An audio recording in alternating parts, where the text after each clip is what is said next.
પાલન કરેલો છે. અમારા ખાતામાં જરાય ત્રણ પ્રકારની જમીનમાં કૂવા અંગેની નોંધ કરવા સોગંદનામું કરીએ છીએ. ખોટું સોગંદનામું કરવું ગુનો બને છે, તેની અમને જાણ છે. ઉપરોક્ત હકીકત ખરી હોવાનું મારા સત્ય ધર્મ જાહેર કર્યું, સહી કરી નાખો, એફિડેવિટ કરી નાખો. પછી આની સાથે જે છે એફિડેવિટની ઓરિજિનલ કોપી તમારે જોડી દેવાની છે. એટલે ઝેરોક્સ કોપી જે છે એ આની કરાવી લો એટલે તમારી પાસે એક રેકોર્ડમાં રહે. પછી એનું અરજી ફોર્મ આવશે. આ અરજી ફોર્મ જે છે એનો નમૂનો પણ પાછળ આપેલો છે. આ પ્રમાણે અરજી ફોર્મ જે છે એ તમારે કરી દેવાનું થાય.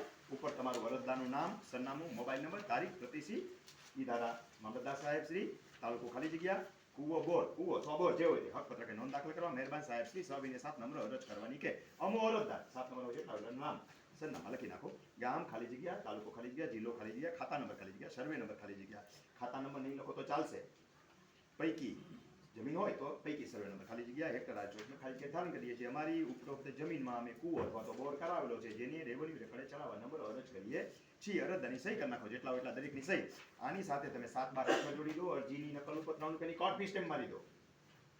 સંપૂર્ણ અરજી જે છે એની એક ઝેરોક્સ કરીને નાખી દો એટલે ઓસી કરાવવાની. અહીંયા દો ને સેટ ત્યારે એક સિક્કો મારી પાછી લેવાની ઇન્વોર્ડમાંથી. અને એફિડેવિટ અને હાથ પર જોડી દો એટલે એની કાચી નોંધ પડશે 135 ની.